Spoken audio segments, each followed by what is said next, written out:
Hey everybody, welcome to another episode of What a Hell of a Way to Die. It is the end of December, it's the end of October. It's not the end of fucking December yet. Where am I at? It's not that cold yet. It's the end of October. We're coming into the very end of spooky season and going into Christmas season. Looking forward to the War on Christmas once again. It seems like that there's not a whole lot of things being yelled about right now. So I'm excited about hopefully the War on Christmas coming back. So Nate, what are you looking forward to with autumn on the horizon? Well, I mean, if I'm being perfectly honest, I'm looking forward to getting a couple of things done that haven't been on the horizon for a while. I was correct that my peppers, if I left them on the plants, they would start ripening and turning orange like they're supposed to. So a couple of them are turning orange on the plant. One that I picked and brought inside turned orange, and cooked it in some Peruvian style fried rice, and it was incredible. So excited about having a fuckload of those peppers. Gonna have to pickle some of them, I think, or make a sauce, because I'm not gonna be able to make 50 batches of fried rice before they wind up turning. But I'm excited about that. I don't know. I guess I'm not really a big Halloween fan, but Cynthia and I had this joke about it that, like, if we have a kid and they like costumes, and all of a sudden we're just going to be Halloween fans because we're going to dress up our kid in costumes. But like, as far as Halloween stuff goes, like, I just couldn't care less. That's just me. I mean, that's not to be like a, ironic, detached, cynical, black-pilled person. It's just not anything I really care about. And, there's stuff I do care about and there's stuff I don't care about. But fall here tends to be pretty nice.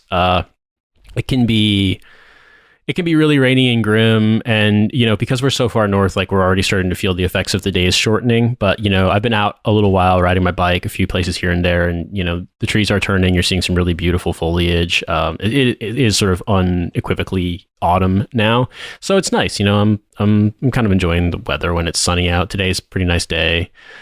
I don't know. That's about all I got. I mean, quite frankly, we just had a bunch of long sort of projects here, with regard to the many podcasts that I'm involved in. And it's nice to be seemingly winding down some of the stuff, the longer term things we've been working on.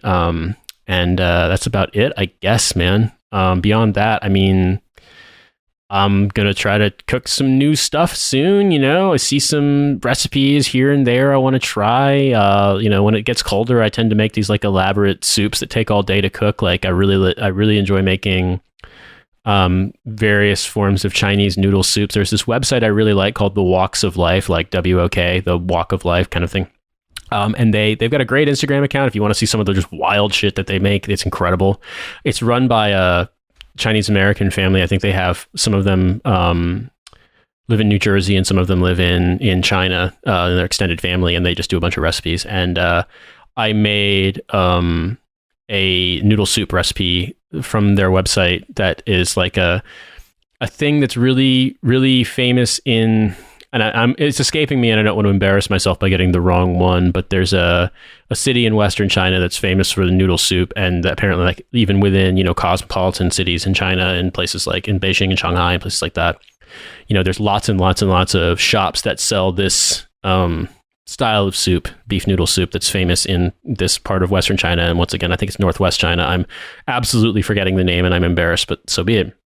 And it's like an all-day affair. You gotta roast bones in the oven. You got to cook this stuff for a while. There's all sorts of wild ingredients you got to put into it. You actually, as part of their recipe, if you're familiar with Chu Chow chili oil, the kind of like toasted chili oil, with to some extent with garlic in it, you can buy it in jars. Like, it's a big famous condiment. But part of this recipe, they actually have you make your own. And if I remember correctly, like, there's a little bit of a hint of some other stuff in there. You put a little bit of star anise in there and stuff like that. And so it's wild. I mean, like, it's a full day event.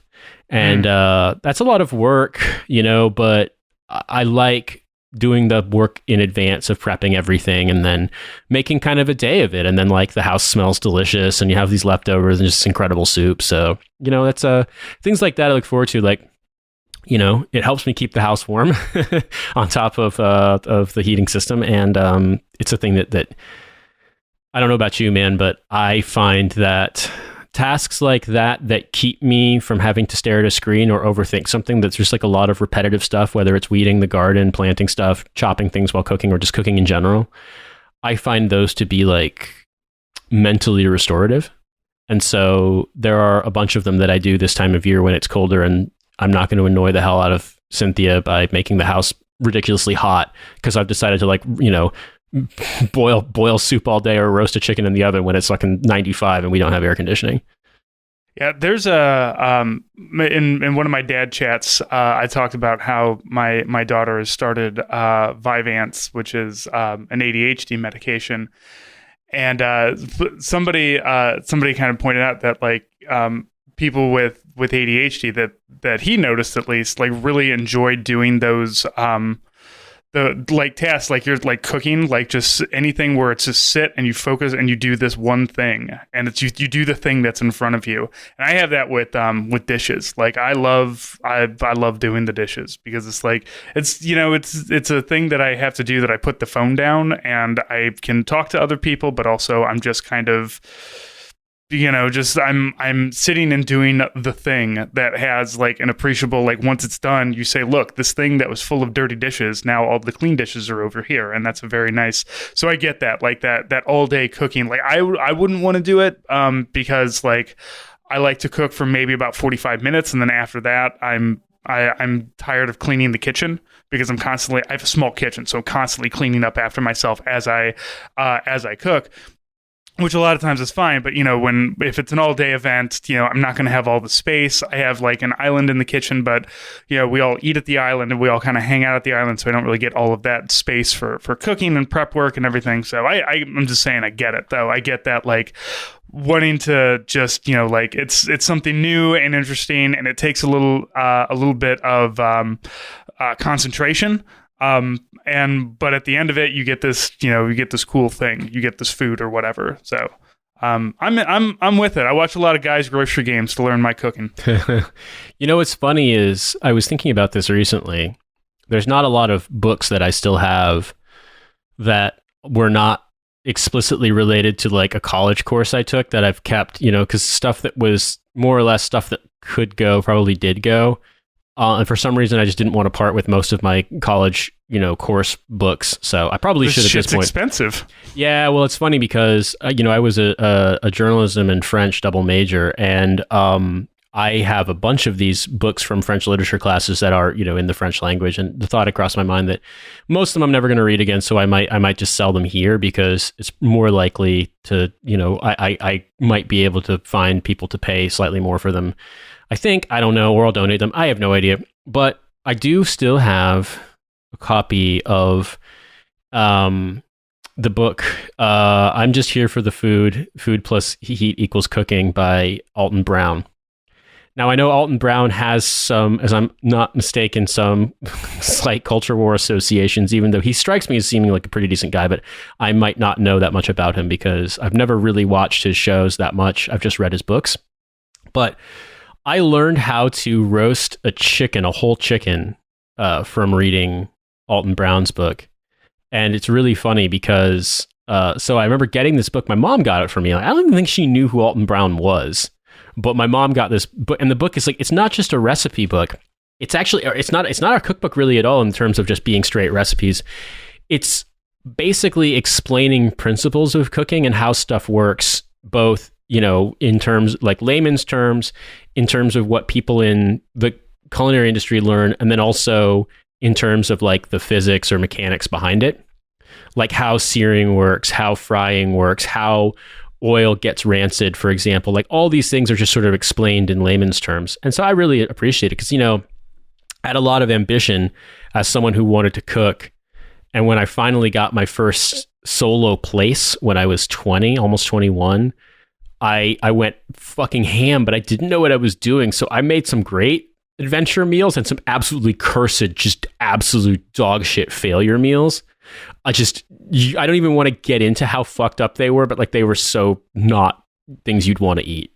Mm-hmm. And sometimes I had these ideas of like, oh, this would be a great idea, to make something richer. And like, yeah, it was, but it also like made it so incredibly oily that I mean, even at like fitness peak 20 years old, I fucking just passed out from it. Like, I remember one time, if I'm not mistaken, I roasted, what did I do? So I roasted a chicken or like chicken legs or something.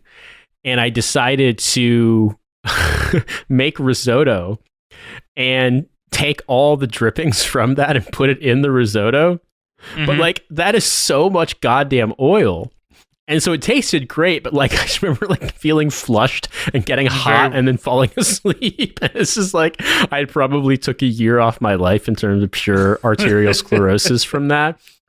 But I read this book, and this is a funny story, but yeah, I was at Kroger on, I want to say, while I was on 2nd Street in Bloomington, like Walnut Avenue or 2nd Street. There's a Kroger on the sort of south of campus in more or less central Bloomington, or there was back then. There might still be, I don't know.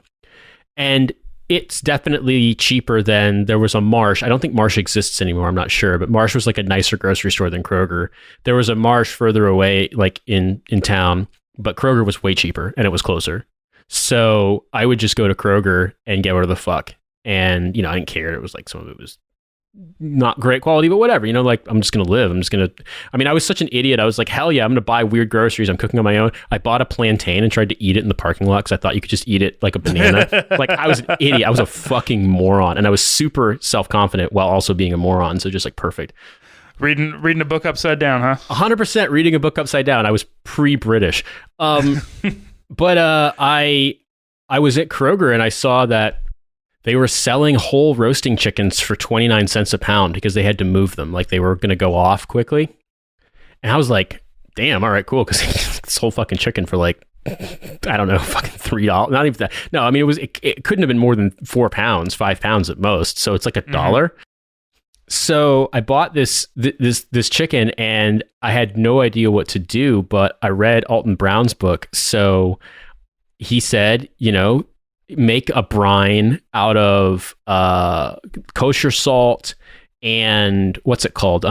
Like he said, use a frozen apple juice concentrate and put that in like probably a gallon of water or a half gallon, whatever it is, to fill up your brine pot, and put, so like a whole cup of kosher salt, stir that up, the whole can of apple juice concentrate, which is for British listeners. I don't know if that exists here, but that's like a very American thing that you buy like a can, like a 10 ounce or 8 ounce can. You guys have evaporated milk. Imagine that, but for apple juice. Yeah, I mean, they do have it here, and they have, less evaporated and more ultra high temperature milk. Like you do see that stuff. It's not as common here as in continental Europe, but it is definitely a thing. So yeah, in America, there's this thing, American listeners know this, that you can get like a frozen concentrate of juice and you mix it with water to make a pitcher of, like I'm thinking like 5 Alive or, apple juice or limeade or something like that. So he said, mix this frozen container of concentrate into the water with a cup of kosher salt and black pepper and cinnamon, call it like a teaspoon of both, and then leave it in for 24 hours.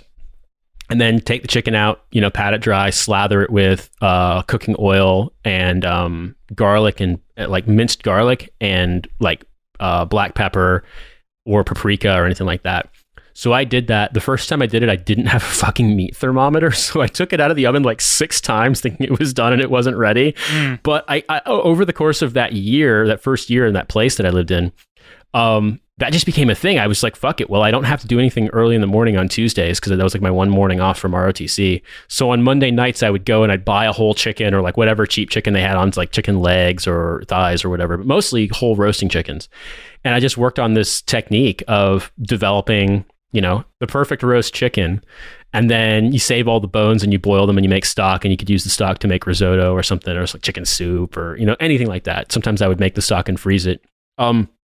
And this is a long story without a really good point to make, but it's just more that the reason I'm telling you this is more that what I realized was that there are some things that interest me enough that even like, despite my tendency towards getting distracted, I'll just find, what's the right word here?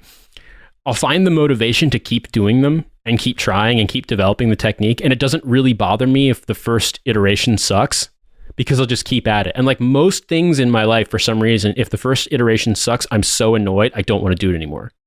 But for some reason with this, like, I don't know, with cooking, there's something about it. Like, I'll never be a professional chef. I don't fucking care. I don't want to. I don't want to work in a restaurant. Having worked in restaurants, I don't want to work in restaurants again. But for home cooking, there's something weirdly therapeutic about that sort of A, rinse and repeat, kind of just the repetition of what you're doing to prep stuff. But B, the kind of like slow but steady improvement. Does that make sense? And I take your point, by the way, because I, by American standards, have a very, very small kitchen. By British standards, I think I have a pretty decently sized one.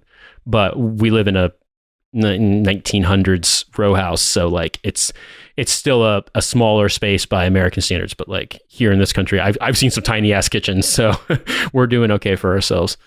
Yeah, it's hard to move around a small kitchen, and I'm the same way. Like at the old house, in my old house, I didn't really do a whole lot of cooking because to get like from the living room area, like I always that old fucking house, man, I would measure it by how many doorways I had to walk through to get somewhere, and like so to go outside, if you were like in the living room, to go outside, you had to pass through 3 doorways, no matter which way you went to go outside.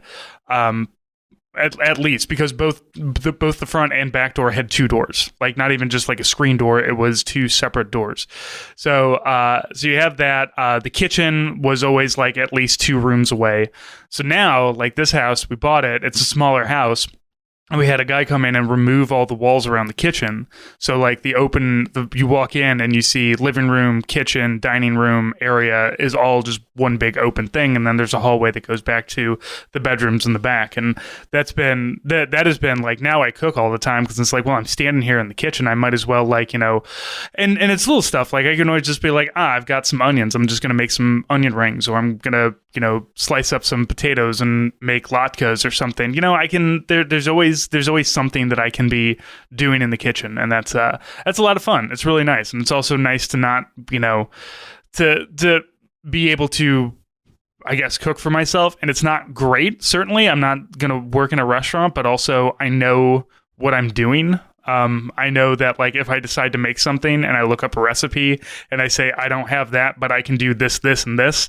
Like as soon as you can start like cooking without like just making a burger, just like making a burger patty without having to consult anything for like, well, what should I add to it? What flavor should I add to it? Because some people like, oh, well, just salt or pepper, but I like to put a binder in. I like to have Worcestershire. I like to do all kinds of different things with it. And now, I've been doing it long enough that I can make burgers, 4 or 5 different ways, which is nice. It's fun.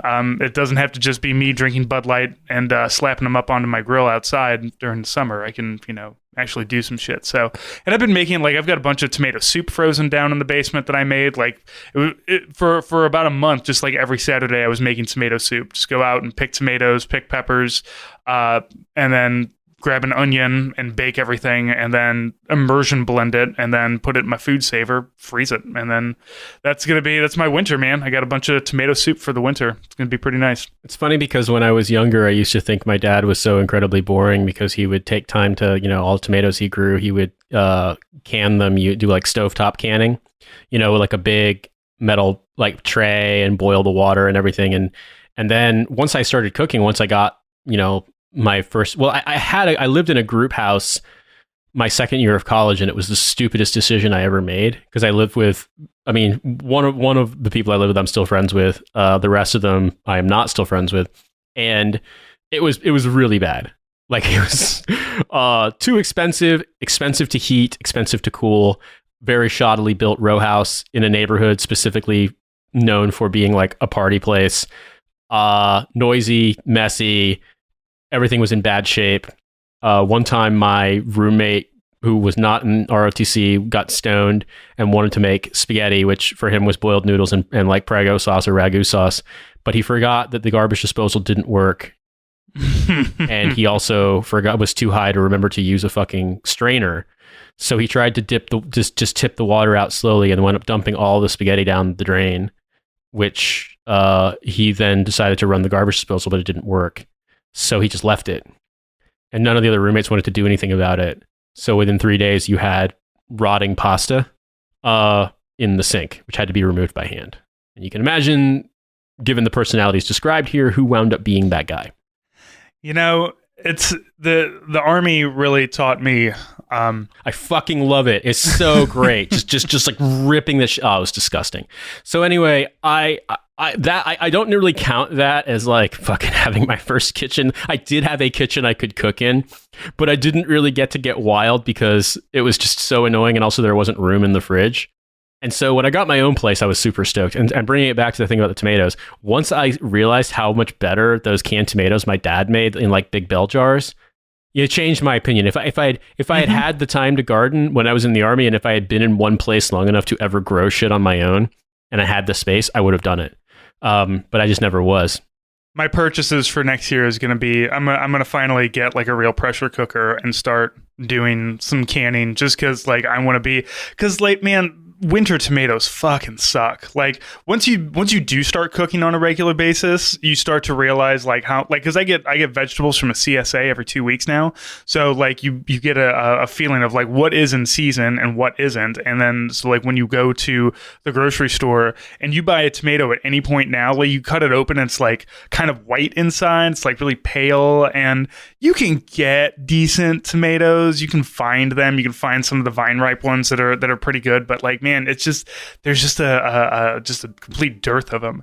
And you know, if you have those canned things, you think about canned versus fresh. Like if I've canned it, if I'm canning it, like it's still kind of fresh because I canned it like 4 months ago. I don't know how long those cans have been sitting on the grocery store shelf. And also, you know, I can do more stuff. Like I like making my own pickles because like I can add things to it that don't get added into, you know, a normal store-bought pickle jar. So it, you know, all of my growing and canning is not necessarily like, I get worried about like people thinking like, oh, he's going to that weird survivalist mode. It's like, I just want to, you know, I want to see if I can do it. You know, I want to be able to do it, but like if I do crack it open and there's a whole lot of botulism in there, I can still go to Costco and buy whatever I want and not die. Yeah, not exactly. I don't have nearly enough space or the time to produce an amount of canned preserved food to survive, even if I wanted to. But I will say, to your point about pressure cookers, man, they are absolute game changer. Now, a lot of people have gotten into Instant Pots, which I've heard good things about, but I don't have one. But I have a rice cooker and I have a stovetop pressure cooker. But there's a Swiss brand of pressure cookers called Culinary. It's Kuhnrikon. They're not cheap, but I bought like a big, I don't know, 7-liter pressure cooker probably 7 years ago, and that thing is worth its weight in fucking gold, man. Just for a couple of reasons. Number one, you can do canning. I mean, like, you'd have to do it in batches because it's not big enough to do like lots and lots, but you could definitely do that. But for me, at least, there are two things that it's just been unbeatable for. Number one, there is a cheat mode to make caramelized onions using a pressure cooker. You have to put a little bit of baking soda in when you do it. But if you do that, you can caramelize onions in like 15, 20 minutes in a pressure cooker, whereas it does not. Recipes will always tell you, oh yeah, caramelize the onions in 15 minutes. That does not happen. Like, it takes well over an hour. But another one, I think the real amazing one for me has been, it cuts the cooking time down for stuff like making broth, making stock, and also for when you want to do meats and stews and stuff that, you would slow cook. You can basically, like, there's this dish that my mom used to make in New Mexico. It was a recipe she had there and really loved, and so we started making it like in the wintertime. It's basically, you can do it with either lamb or pork, but basically the New Mexican recipe involves pork, but it's a pork shoulder soup that it's called pozole. Like, pozole is a Mexican recipe, like a Central American recipe, but this one in particular, the New Mexican version, is basically like, you slow cook pork shoulder until it falls off the bone in a broth made up of pureed red, what they call hatch chilies, and garlic and onions, cumin, and basically, like, so it makes this like chili soup, and then you also put hominy corn, so pozole, into it. And if you make this the traditional stovetop way, you got to start it, like, it's famously a thing you make on New Year's Day in New Mexico, and like, you better start fucking cooking at 8 in the morning if you're going to have it ready for dinner time. Like, it's an all day affair. But you serve it as I understand it, the recipe that I remember having, you would serve it with chopped spring onions and maybe or green onions and maybe some sour cream as well. But imagine like a spicy chili soup that's not like thick like chili like we consider, you know, like Texas chili, you know what I mean? Like, but I was thinking chili pepper, like red peppery soup with hominy corn, which is like really, you know, kind of like springy and chewy, and pork or lamb, or I suppose you could use beef shoulder as well if you wanted to. So it's like garlicky and chili and everything like that, and then you serve it like with green onions, and it's just like hot and filling, and it makes a fuckload too. So when my mom would make it, you would always have like a huge batch of it left over in the freezer and stuff like that. So you like have pozole for like a week or 10 days or something. And the pressure cooker is amazing for that because, for example, for cooking you could basically cook the 6 hours of slow cooking, you could replicate in about an hour and a half to 2 hours with the pressure cooker. Cooking stuff like the pozole itself, like the corn, you know, if you soak it in advance, you still have to cook it for a while for it to soften enough to be edible. And all those kinds of things, it kind of lets you cheat. Similarly, if you've got, there's ways to do stuff. I've cooked. You can basically cook like a big roast if you've had something in the freezer and you want to use it up. You can more or less put it in on a rack in a pressure cooker, you know, frozen with just a little bit of water and some seasoning, and cook it, and like it comes out amazing. Genuinely, like there's safety considerations. You definitely want to know what you're doing, and like, you know, I've learned the hard way from pressure cookers, especially old fashioned ones, that you've got to be really careful with manual releasing them because you can absolutely get fucking hot liquid splattered all over you. Oh, yeah. I tried to make hummus with the first pressure cooker I ever had in this apartment in Korea I lived in for like a month after I got out of the army, and trying to do the manual release with putting cold water on the pan, and it fucking popped open and got me good. So definitely don't do that. But yeah, man, pressure cookers, unbelievable. I would strongly recommend them. And for stock, the point I would make with that is that you can genuinely make really decent stock in like 30 to 45 minutes, and like incredibly rich stock 90 to 120 minutes at high pressure with a pressure cooker. Obviously, it's not the same as if you were making like a big fuck off huge pot of stock. You know, like I don't know if they do make pressure cookers that big, you're going to need like a gas burner for them, like an outdoor gas burner, which conveniently I do have, but I'm not that crazy yet. But like stovetop stuff, man, it's incredible how like rich of a stock you can make doing it that way. So I would strongly recommend you get one, and then maybe we can have soup off. Maybe I'd have to get better at cooking other soups. All I do is the tomato now, and I have an Instant Pot. So the upgrade to a actual pressure cooker would be specifically for canning. But I do know, like, I do love the Instant Pot because anytime I'm just like, fuck, I got to make rice, or like if I don't want to like boil water to cook sweet corn, it's just like you can just toss it in. Like everything can be cooked or heated or whatever in the Instant Pot.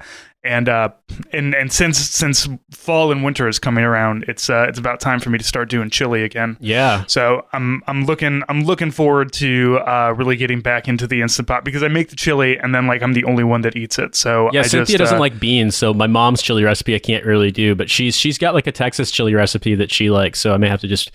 We've reached a sort of distribution of labor in our household where she handles all of the laundry and pretty much most of the ordering household supplies that aren't food. And I handle all the grocery shopping, all the cooking, and I do all the dishes. The only cleaning task I don't like doing that like isn't therapeutic to me is cleaning the oven, because it's annoying. No one, I don't think, if anyone likes cleaning the oven, if that's their favorite task, they're perverted. Like there's just something unbelievably unpleasant about it. Also, it's like really frustrating because it just doesn't, you know, it's not something that cleans quickly or easily. Yeah, it's hard to get in there. You gotta like, oh man, and fucking in my last house. So we got one of those, you know, those, I don't know if you know of them, but there's like these little beads that you soak them in water and they suck up the water. And then they're like these kind of bouncy little like watery beads. Anyway, they're great for kids. They feel weird and everything. Are those the ones that like the French dude did the videos on TikTok where he like flushed them all down the toilet and his like his neighborhood's plumbing system exploded? Yes. So what I did one time is we had those and we're playing with them, and we're just like, oh, we got to do something to get these to dry out. So not thinking, I just like, and I don't know why I did this because I could have put them anywhere, but I put them in the oven. And then like maybe 2 days later forgot that they were in there and started preheating the oven for something. Did they melt and make a gigantic mess? Oh, buddy, did they ever? Did it smell like you were, burning plastic trash outdoors, but in your house? Good Lord, yes. Thankfully, and I think it was New Year's Eve. It was New Year's Eve that I did that on. And thankfully, though, I caught it before it got charred. So, like, once everything cooled off, I was able to take like a plastic paint scraper. I was going to say, scrape everything out. Yeah, it all flaked right off, and I was so scared that I was like, I'm going to have to buy a whole new fucking ovens are like $600-700. Yeah, man. They're expensive. I can give you a comparable story that my parents were super excited because they knew about my like roast affinity, for like brining and roasting stuff. And my mom being English, like having goose at Christmas is a big thing. Well, one year I did my fuck off brining and everything. It was great. I was at my parents' place before they moved down to Southern Indiana. When my mom was still working in Indianapolis, they rented a condo for a while in Zionsville. For greater Indianapolis heads know what I'm talking about. So in Boone County, right off of Michigan Road. So my mom had like a less than 10-minute commute to work. And they had this, it was a pretty nice place. It was like a townhouse, but it's Indianapolis. So like, it's probably like a 2,000 square foot townhouse for two people. And they had a pretty nice oven, but it was a gas oven. And I was trying to, if I remember correctly, I was trying to baste the goose as it was roasting in the pan. But I didn't have a baster, so I was using a ladle or something to like scoop up fat and pour it onto the goose, onto the top. And something bumped me, or I accidentally burned myself or something, and it caused me to tip a full ladle of goose fat into the heating element of the oven. Oh no! Which immediately caught on fire, then extinguished it, and it would never start again. Now I managed to save dinner by taking the entire pan out with oven mitts and putting it on the grill and finishing it out there. But they couldn't use the oven anymore; they had to replace it. And I was just like, I'm very, very sorry that you thought I had reached the age where you didn't have to worry about your kid fucking up your appliances. And now I was like 28, and I managed to fucking destroy their oven. But yeah, I just don't enjoy cleaning ovens. It's just something incredibly unpleasant about it. And I don't think maybe like fancy British houses have self-cleaning ovens, but it's just not really a thing here. You've seen this from pictures, but I'm not going to say it's completely uncommon, but it's nowadays with the way people do kitchen installations in newer, like in the last 20 years, but certainly everywhere that I've lived here and most of the places like houses I've stayed in, it's pretty uncommon to have an all-in-one oven cooktop unit, like a range. You know what I mean? Or what we'd call a range. Mm-hmm. Here, they call the cooked surface the hob here, which is just a weird word. The hob is the individual burner, but like the hob is also, I guess you can kind of colloquially say, as like the cooktop surface. Sure. And so you have like a sort of slightly oversized easy bake oven built into the cabinet, and then you have the cooker on top, but they're not all in one. Mm-hmm. And so I'm not convinced that I've ever seen a self-cleaning oven in any of the places that I've lived or cooked in this country. Maybe they exist. Maybe there's someone listening right now who's in Britain who's like, Nate, you fucking prick, sample size of 3, idiot. You don't know what you're talking about. But like, they're nowhere near, like even in like the cheap places I lived in America, like in Anchorage, in Bloomington, in Columbus, I don't recall having an oven that didn't have a self-cleaning function. Now, most of them, they didn't work. Like, you could turn that shit on. It was not going to fucking do anything. Because, your landlord bought an oven when they remodeled the place in, like, 1990. And they're like, yep, I will never need anything new ever again. But it's just not a function that I've seen here. So, like, yeah, you have to really get in there with some caustic-ass chemicals and start, scrubbing it down and, let it sit and whatnot. But, yeah. You know what I did? My oven, and I've learned this because... For quite a while, I lived off of frozen pizzas just because they're at Costco. You can get like 4 of them for real cheap, and they're really easy. But what I do is that like now I have a cooking sheet, like because my oven has 2 racks in it. So the bottom rack I put down low and I put a cooking sheet on there and it just stays in there. It doesn't move. I don't put anything on there. And then that way, anything that falls off of whatever I'm putting on top, like if it's something I'm putting directly onto the rack, like a frozen pizza or something, or anything that might, like when I'm baking the like tomatoes and onions and peppers and stuff for the the soup. Sometimes, there might be a little bit of popping, a little bit of oil, a little bit of whatever that might pop out or whatever. But that thing catches all of it, and then I don't have to clean because the shit's not getting onto the bottom of the oven. So that might extend the time that you have to go in between cleaning ovens, depending on what you cook. But that has always really helped me. But then again, I also don't do a lot of stuff in the oven. I mostly do all of my cooking on the cooktop.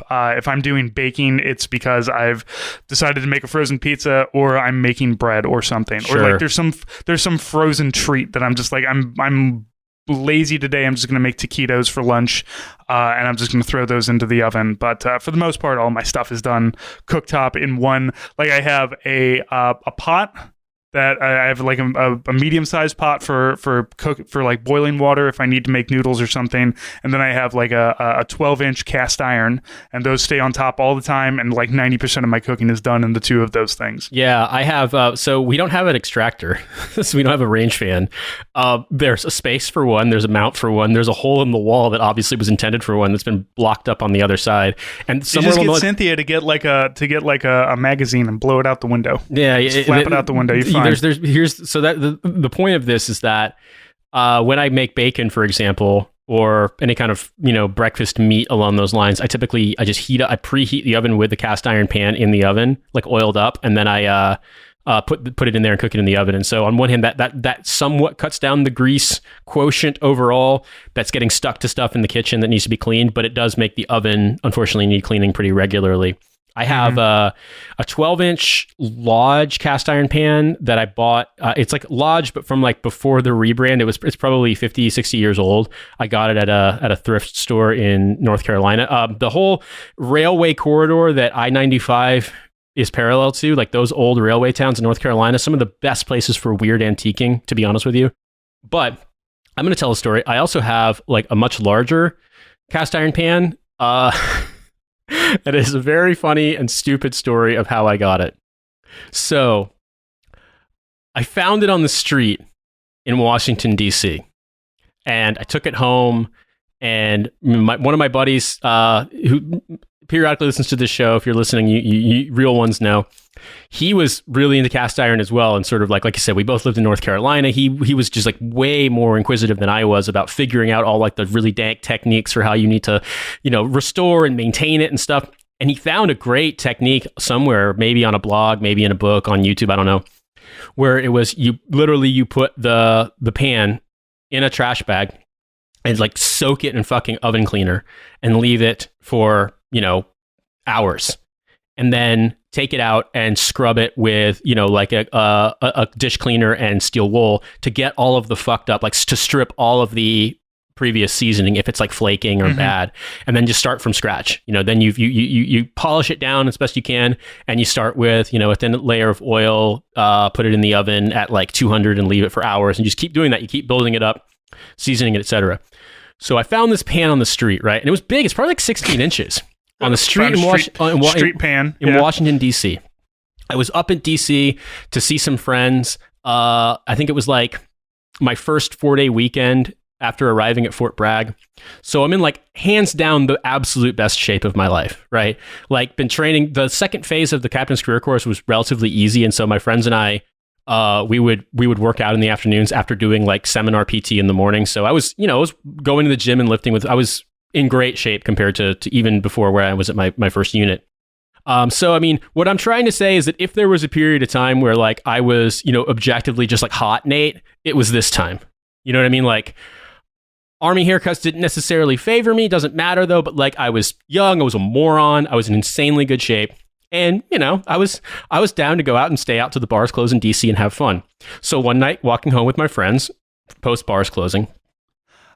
How old are you when this is happening? Because I'm wondering when this transition of party all night Nate goes into pick up trash pan Nate because I can save it and use it for cooking later. I would have been 27. Okay, that's about the age for when you should be transitioning out of drinking like you hate yourself into this looks into the stage where like when you drive by a dumpster and there's like a chair outside, you slow down a little bit to be like, wait a minute. Yeah, Is but that you a also good got to chair? realize Do I too want that I that? mean, like a bunch of single captains in the special forces course. I mean, like basically, our weekdays were just like nonstop physical training, and our weekends were just like being morons with disposable income, but like not in any cool cities. So being in a place like DC, you know you have this tendency, you want to like cram all the fun you can have into like a 2-day or 4-day weekend or whatever. Mm-hmm. So anyway, walking down the street somewhere in Northwest DC at like 2 a.m, 3 a.m, I can't remember when. I don't know how late the bars close in DC. It's probably not that late. And I see this pan, and we're walking by. Someone's just put it out with their trash, and I'm like, "That's a good pan." And my friend's like, "What the fuck are you talking about?" We're all really drunk. He's like, "What the fuck are you talking about?" I'm like, "No, man. That's a legit good cast iron pan. Like, whoever threw that out is just an idiot. They don't know how to take care of it." And he's like, "Well, then you should take it." I'm like, "Yeah, man, I should." So I pick it up, and I'm like, "Fuck it, I'm gonna take it home, put it in my backpack, get back on the train, go back to Fayetteville. Like, this thing's gonna be fly." So we're walking down the street, and another party of people comes the opposite direction. And, you know, it's young people being stupid in DC. So people are like, "Oh, what's up?" We're like talking. And this girl comes up to me and she's like, "Why do you have that pan?" And I hear from her accent, she's British, but she looks, if I had to hazard a guess, like I think she was like Middle Eastern, like Kuwaiti, Iraqi, Lebanese, but she was British. She's a British accent. And she's with like other girls and guys and stuff that like some of them have American accents, some of them have British accents. And I was like, "Oh no, I found this pan. This is legit. This is like an absolute, like I'm keeping this thing." She's like, "Really?" And I'm like, Yeah, it's legit. Like it's a great cast iron pan. She's like, "Oh, that's cool." And then she just grabs me and starts making out with me. Like, I don't know if the guys who were with her, one of them was like her boyfriend or her brother, but everyone was like, "What the fuck?" And then my friends just pull me away and we just start running. And I was like, well, I'm definitely keeping this pan now because I've got a fucking It's a lucky pan. Exactly. That's the thing. That's the thing. If you look like you've got an interesting story to tell, and you're at the peak of being young and stupid and good looking, you walk down the street in the middle of the fucking night with a cast iron pan like a psycho, and girls can be like, "God, I want to know what's on his mind." Like I have no idea. Maybe it's a fluke. Maybe it's a one-off. But this happened to me, and I was like, "No, bro, I'm keeping this fucking pan." So I've That's two damaged ships passing in the night is what that is. Fuck off. She seemed nice. I'm sure she's a nice person.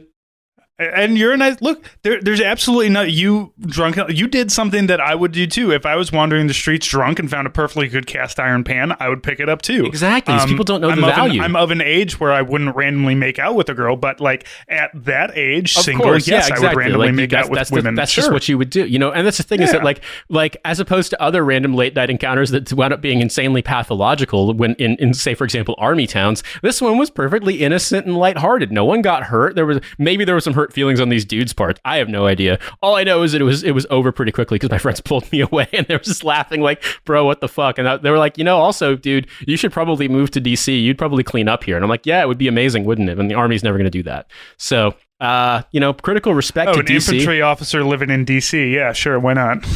I mean, it's more like by the time that you get assigned to the Pentagon in your Army career, you're probably bald and divorced. So you don't really get assigned to unless you're in the old guard.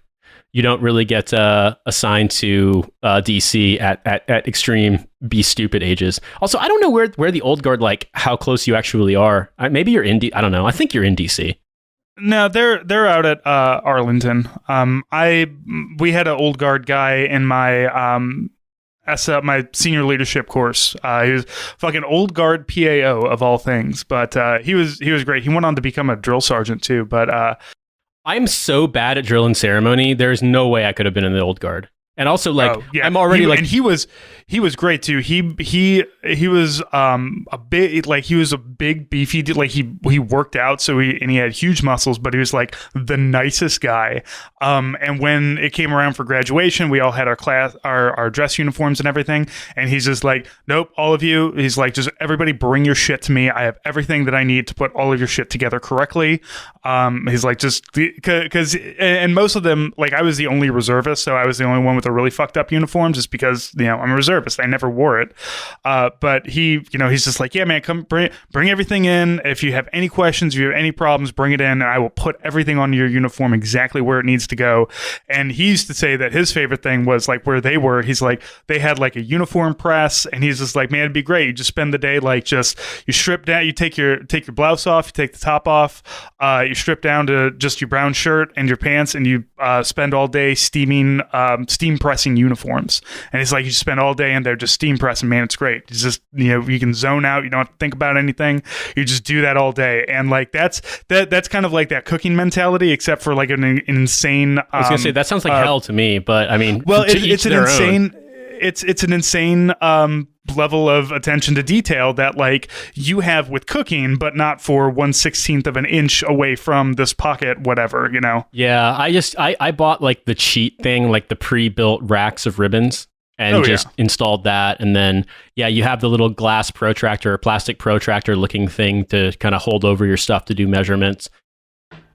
I was a reservist. Nobody ever expected anything out of me. We didn't really do payday activities or anything involving dress uniforms at my first unit because we were just constantly training or deployed. But in Korea, they tried to make it a thing because like they tried to make everything annoying a thing in Korea. So I had to wear my dress blues pretty regularly in my last unit.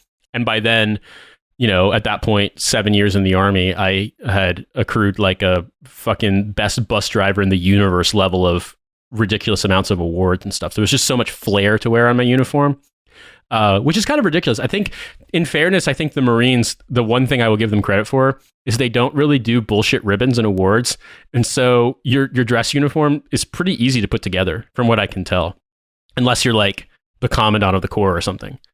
Mm-hmm. It's very funny to me going back and looking at, for example, my dad's old photos from when he was, like a lieutenant colonel with, 2 rows of ribbons, an airborne badge, and like an EIB and his blue cord. And then it's like me as, like I said, a 28-year-old captain getting out of the Army because of all of the sort of like found them in the fucking cereal box ribbons that the Army gave us for various bullshit. It's like, well, we can't not get you killed in stupid wars that are illegal, but we can at least give you a lot of flair. And it's just like, supposedly you don't have to wear everything. You can just wear the top ones, but even my top ones aren't all that impressive. It's just like, oh, look, you have an ARCOM. I got scolded by my battalion XO for not wearing my stuff in Korea because I would just not even wear my combat patch or my ranger tab. I just showed up with, just basically the bare minimum uniform of Army tape, my name tape, and my rank, and that was in, unit patch and flag. But when I wore my stuff, it was like, well, people treat you differently. You know what I mean? Like they look at you differently. Like in some ways it's good. You can kind of, there's a certain expectation of things and people kind of give you latitude. But then also, as my friend pointed out, if you ever go into like a supply office or like the brigade's property book office, you're going to get treated better if you show up looking like shit with none of your ribbons or none of your badges or anything on, because then they'll assume you're like an ordnance or transpo officer and you're just like, hey, what's up? I actually might know my job. As opposed to if you show up looking like a company commander, they'd be like, this guy knows nothing about anything and I will not give him fucking the answers he needs. So something to be said for that. I always, there was a chunk of time where I was like, I don't want to wear my combat patch because like it doesn't, what does it really signify? And, the whole, we're all soldiers and it doesn't matter. And then I went back to wearing it because it's like, man, people, if you're a slick sleeve, people treat you like you're just a huge dipshit. And like, I am a huge dipshit. I'm public affairs, but at least like when I put a combat patch on, it says, look, I did something.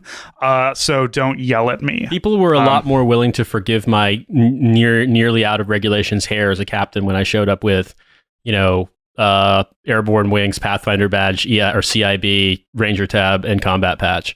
They were not as willing to forgive me, going out of regs when I was slick sleeving it. And shouts out to friend of the show, John Matrix, for something that he said once on Twitter that has stuck with me forever, that there's no point in arguing the Pogue wars about who's a Pogue and who's not a Pogue and who counts and who doesn't count and what's more Pogue than anything else, with one caveat, which is that infantry guy who never deployed is the biggest Pogue of all.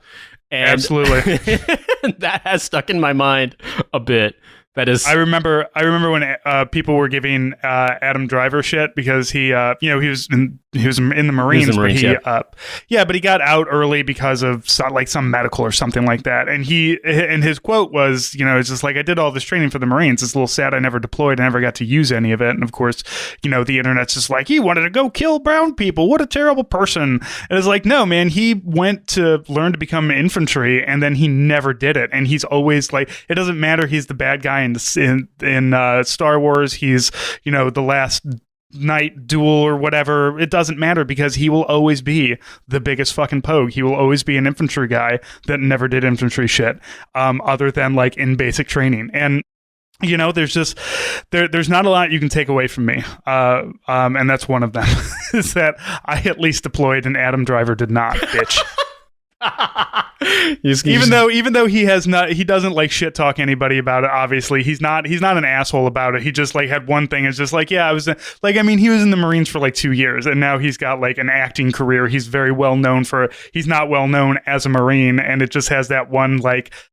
For 1 minute I wanted to be a Marine and then I did this instead, and this is I don't know what's funnier is you deployment checking Adam Driver or the fact that Adam Driver is a well-adjusted person and that's why the Marines had to kick him out. Like he was medically unqualified to be in the Marines because he was too normal. It's like, look, man, you're not racist, you're not sexist, you haven't hit anybody while drunk, you can't stay here. Maybe you can go to the Air Force, or maybe you can go to Hollywood. You're not in an abusive relationship. You're not in a horrible marriage that fucking you hate your spouse. You don't have a substance abuse problem that we know of. You're within height, weight. Well, no, the Marines don't really have that. The Marines are so super insanely aggressive in giving their guys eating disorders that they don't really have the height weight problems as much as the Army does. Let's be perfectly honest. But I'm not saying it's a good thing. I'm just saying that like the Marines don't really have as big of a problem with that, probably because they're insane. Right. But you know what, Francis? Speaking of things that are also insane, we talked a lot about Colin Powell last week, and my wife and I did a bonus episode for Hell of a Way in which we talked about a bunch of different, scare quotes here, role models, unquotes, for Black Americans in the 80s and 90s that have turned out to be disappointing at best and insanely problematic at worst. We're talking Colin Powell, Bill Cosby, O.J. Simpson, Ben Carson. And so I really liked her perspective, and I figured that people might want to hear some of that. So I'm going to play a clip of that. And if you're interested in this bonus episode, you can access it on the Patreon. There will be a link in the show notes. Having this conversation with you also reminded me of like when I started to sort of lose also the myth of like really looking up to Bill Cosby. Because I feel like, if we go back to all of this. I was going to say, Cosby seemed to me like someone who it would make sense that might have been a role model, just given like how ubiquitous he was when we were kids. Well, and the Cosby Show was, now retrospectively having watched the Cosby Show still, but as a kid, like the Cosby Show was a big deal, and even white people watched the Cosby Show. Yeah, like everybody watched the Cosby Show. I was a little too young to really like it. I thought it was boring, but like I definitely got made to watch the Cosby Show, and I definitely saw a lot of like kid public service announcement sorts of things with Bill Cosby in them when I was that age. Yeah, I mean, there's also Fat Albert and stuff, but like the Cosby Show, I was, a particular of the right age, and everyone used to tell me I looked like Rudy from the Cosby Show, which I hated, by the way. I was like, please stop comparing me to this child. But no, I remember watching all those episodes and like rewatching them as an adult, you just realize how very conservative the show is. And also like things that are strange. Like, why is he, as an OBGYN, seeing patients in his house? In like his private practice house basement. Yeah. Just, extra creepy now. But also, if you get to later seasons of The Cosby Show with Cousin Pam. So, Cousin Pam comes, she is just aimless and, the poor ghetto child who needs help. And that entire storyline, when you look back to it, you're just like, real icky? Yeah. I was just going to say, you were cute as a kid. Rudy was cute as a kid, but you don't look like Rudy. No, you didn't look like Rudy at all. No, I really did not. Keisha Knight-Pulliam and I do not really look alike. Basically, it was just like a little black girl in pigtails who was fairly similar coloring. So white people would come up to me in the supermarket and be like, you look like that little girl from The Cosby Show. It was a thing. And then they would pinch my cheeks. So. Christ, I'm sorry. Yeah, I didn't have to, lots of black women mostly deal with white people touching their hair. For me, it was like the cheek pinching because I look like Rudy. This was basically from about ages like 5 to approximately 8 or 9. Yeah, shout out to my friend Dennis, because one time I told Cynthia that Dennis kind of reminded me of Arsenio Hall, like the way that, I mean, and You just said he looked like Arsenio Hall. That was what so you I said texted first. Dennis and I said, "Yo, man, has anyone ever told you look like Arsenio Hall?" And he texts back, "Pitch perfect, just racist." Yes. And, Nate defended himself by saying, like, smile. And I'm like, all right, smile-wise, yes, but there's nothing. Dennis is Black Dominican. He doesn't look like Arsenio Hall He at all. doesn't look like Arsenio Hall at all. But I mean, another similar funny story about this is my ex-boyfriend one time, he used to always just, whenever we were watching TV or movies, always confuse everyone with Orlando Jones. He really liked Orlando Jones. And we were watching Breaking Bad. And he thought Giancarlo Esposito was Orlando Jones. And I just looked at him like, again, what the fuck? And I tweeted about it, and Orlando Jones actually responded and said, like, don't be so hard on him. It happens a lot. And I'm just like, sir, I am sorry that like the whites. And then literally about a week later, we were watching The Patriot, and there's like, one black guy in that movie who again does not look like Orlando Jones.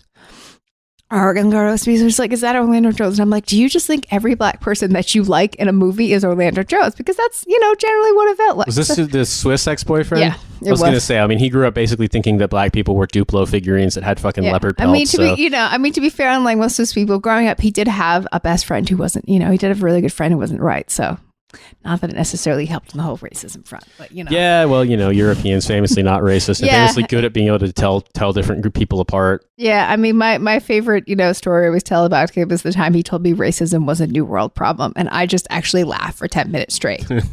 I literally just couldn't help myself. Please pay no attention to all those Christmas time mascots. It's supposed to be soot from a chimney, all right? Yeah, well, it's just exactly. It's just you just get like ludicrous comments and stuff like that. But yeah, but talking about Bill Cosby though, like I'd love to know how you feel as though, because on one hand, like you said, his politics were very conservative, but it also struck me that in retrospect, a lot of people basically were told almost unequivocally, like, if you want to be successful, you need to be like Bill Cosby. Well, he was like America's dad.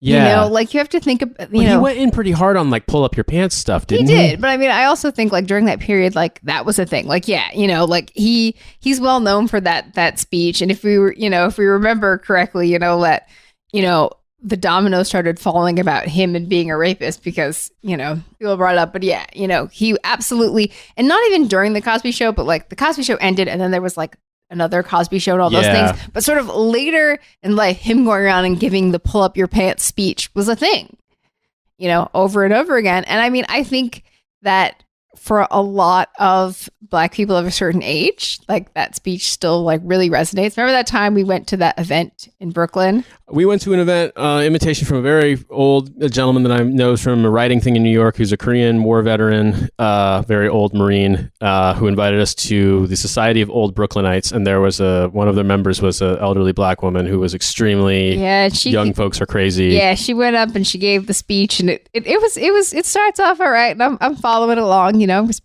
going to respect my black elders, but yeah. Eventually, she just tangentially starts going into like, all the ways that we young people are like screwing up. And basically it was, all about all that respectability politics. And I mean, I still think that as much as lots of black people say, like they don't believe in respectability politics, it's still very much a thing. If you look at particularly middle and upper class black people, the way they are embarrassed by, poor black people and like the things that they do all the time, they might say, oh, I'm against respectability politics. It's like you are in a sense that you don't want white people to tell you that like, you can't wear, dreadlocks to work, but you aren't, and that you're embarrassed by poor black people and the way that, they're perceived. I think about the recent, conversations about whether or not black women should wear bonnets in public. Like, what the fuck does it matter? Which is funny to me because we recently had a conversation about how in places like Liverpool here in the UK, it's pretty common for women to wear curlers in public and pajamas in public on like a Saturday afternoon. And like some people in the UK might be, smug and classist about that. But like, I think it's far less harsh of a condemnation than, say, for example, black women wearing bonnets in public. Yeah, well, it started because it was actually a black principal. I believe the school was in Chicago, and she just put out a list of like acceptable attire for picking your kid up from school, and it's just like, ma'am, wait, what, for parents to pick up? Fuck out of here. And like lots of people were just like, fuck off and all that other stuff, and it became a thing. And then you had actresses like Monique just be like, taking photos of like black women like in an airport. Like, look, if I'm getting on a goddamn plane for a long time, you're damn right. I'm going to put a bonnet on my freaking hair. Okay? Like, yeah, I mean, I used to dress up a little fancy going on a plane, trying to be like not looking like a slob on planes and stuff. But also, I was 160 pounds. I'm not anymore, so I don't really want to wear jeans on a 14-hour flight. Well, it's just the way it is. Even that, I think some of that comes from the fact that you have lots of black people talk about when they're getting on the plane and people don't believe they should be in business class or be in first class. And there's this sense of like, if they look the part, but it's like, it doesn't matter. Even if you look the part, white people are still going to be racist to you. So I personally prefer to be comfortable. Like, you're going to stop me and ask me this stuff anyway. So like, I'd rather be in my clothes that allow me to throw down if necessary than dress up. If I'm going to have to beat someone's ass and go to jail, let me be comfortable. Let me ask you a question, because I feel like we mentioned O.J. Simpson, but I feel like that's a pretty self-explanatory one, in the sense that like, here was this man who was very successful in sports in the 70s and 80s, and then, obviously has gone on to tarnish that in massive ways. So instead of talking about O.J. Simpson in depth and the sort of that kind of like 80s children role models for Black Americans, I want to talk to you about something that you mentioned to me that I thought was really insightful, and that I think ties in with this, about Colin Powell in particular. And you said that for Black people of your generation and younger especially, so maybe people like younger than me, but not like current college student young, that the way Obama was treated was kind of the death knell of that sort of respectability politics, like resonating, because it demonstrated that someone who had done everything right, like by the standards as they're set, was still going to be treated like an interloper. There was a video, and I wish I had saved this, but it was around when Trump was demanding that Obama turn over his transcripts from Harvard. He was like, how did he get to be head of the law review and stuff? And he was offering money. And, this was 2000. I'm going to guess like 11 or 12, because that's when he really got on his kick. Yeah, I think it was 2011, because if I recall, it's before the whole like Romney was really running and stuff. But there is this black guy, and he made this video where he was just kind of on the verge of tears, and he was just like, white people keep laughing about this, but this isn't funny. And he's like, you don't understand how this feels. This is a black man who's done literally everything right, literally all of the things, like, and has gone to the, eventually went to the right schools, did all of this stuff, has all of the pedigree and all the things that you've asked for, even has that like backstory where there's some hardship and difficulty, has all of those things. Perfect marriage, beautiful family. Like everything. there's no scandals, there's no nothing, went to Harvard, did all this stuff, gives back to his community. Like literally we couldn't have birthed someone more perfect from the president fucking factory. Except maybe giving him, a different middle name, because, white people can't handle anything with Hussein in it. But yeah, aside from the fact that he has a name that is just not, does not make white people comfortable, every other aspect of his life is so perfect. So perfect. And on top of that, he even has white family members. Like, you really couldn't make someone who just should make white people more comfortable in any way possible. And it wasn't good enough. Like, he wasn't good enough. And as a black person, you just look at that. And, I certainly was tired of respectability politics. But at that point, if Obama is not good enough for white people, none of us are, ever. There is no person on this planet that is ever going to be perfect enough, that is going to, dress the right way and say the right thing and do the right thing. Like, that's it. We gave you someone and you spit all over us. And so I think for a lot of people, particularly ones, they're just like, man, fuck this shit. Like, I don't want to hear any more respectability politics. Don't tell me to pull up my pants. Don't tell me to put out a suit. Don't tell me to do anything, because it doesn't matter. And they're right. It doesn't matter. They will still shoot you in the back. Like, it doesn't matter. We've seen this over and over and over again. As always, thank you for listening. You can follow me at Army Strang, follow Nate at In These Deserts, follow the podcast at Hell of a Way. We got new stuff in the store too. Our new bottle opener coins have finally come in. Us and one side is our show, and the other side is Lions Led by Donkeys. So two sides of the same fucked up coin, I guess. But at least it opens up beer bottles for you too. We are not condoning substance abuse issues here. You should use them to open up root beer and nothing else. Non-alcoholic beer. Exactly. Bougie sodas. But anyway, thank you so much for listening, and we will talk to you next week. Take care.